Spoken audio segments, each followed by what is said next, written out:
जय हिंद दोस्तों, कैसे आप सब। तो आज का जो आपका वीडियो वो BA part third history honours paper 5 यानी कि बीए पार्ट थर्ड का जो आप जितने भी हिस्ट्री ऑनर्स के स्टूडेंट हैं उनका जो पेपर 5 है उसके लिए बहुत ही इंपॉर्टेंट क्वेश्चन है। इसमें आपका पिछले जो 10 वर्षों से पूछे जाने वाले दीर्घोत्तरीय प्रश्न है, यानी कि आप जैसा कि जानते हैं कि 10 ऑब्जेक्टिव और 4 सब्जेक्टिव यानी कि लॉन्ग टाइप क्वेश्चन पूछे जाते हैं। तो जो ऑब्जेक्टिव का वीडियो आपका पहले ही आ चुका है, आपका बीए पार्ट थर्ड का जो चैनल का प्लेलिस्ट है उसमें आपको मिल जाएगा।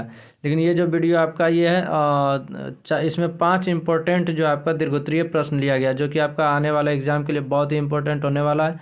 क्योंकि इस जो भी इसमें इंपॉर्टेंट क्वेश्चन लिया गया वो पिछले 10 वर्षों से पूछा जा रहा है और आगे भी पूछने की संभावना है।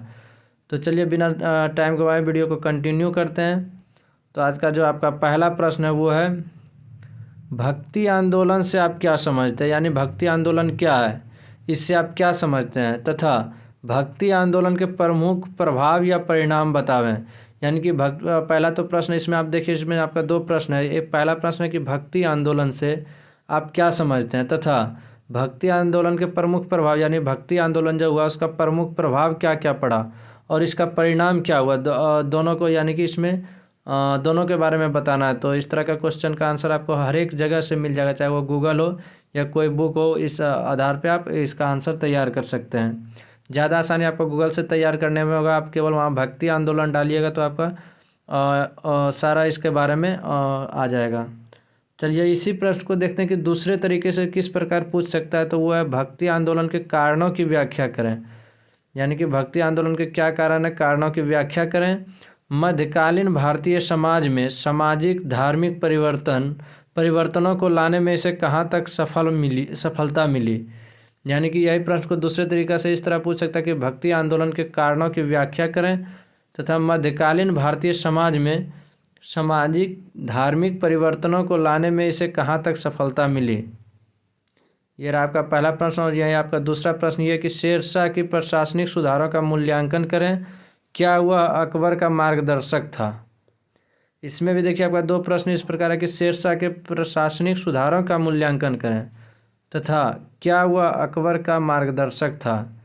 अगर जबकि हम बात करें इस प्रश्न को दूसरे तरीका से इस प्रकार पूछा जा सकता है कि शेरशाह के प्रशासनिक व्यवस्था पर प्रकाश डालें।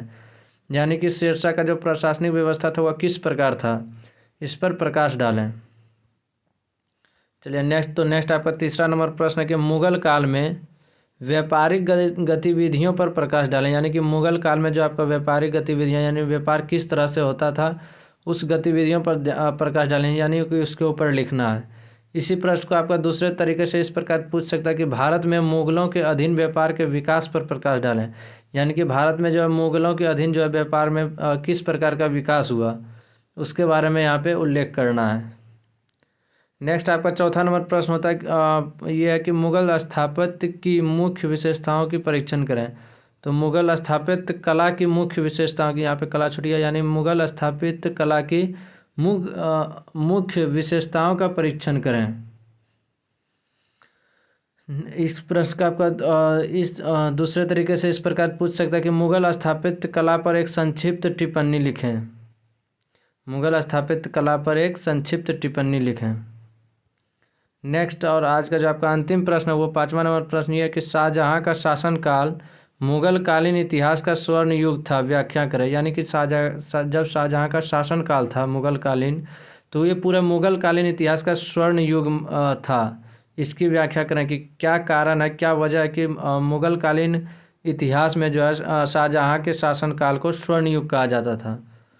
इस प्रश्न का दूसरा तरीका से इस प्रकार भी पूछा जा सकता है कि शाहजहाँ के स्थापत्य की प्रमुख विशेषताओं की विवेचना करें, क्या यह स्वर्ण युग था।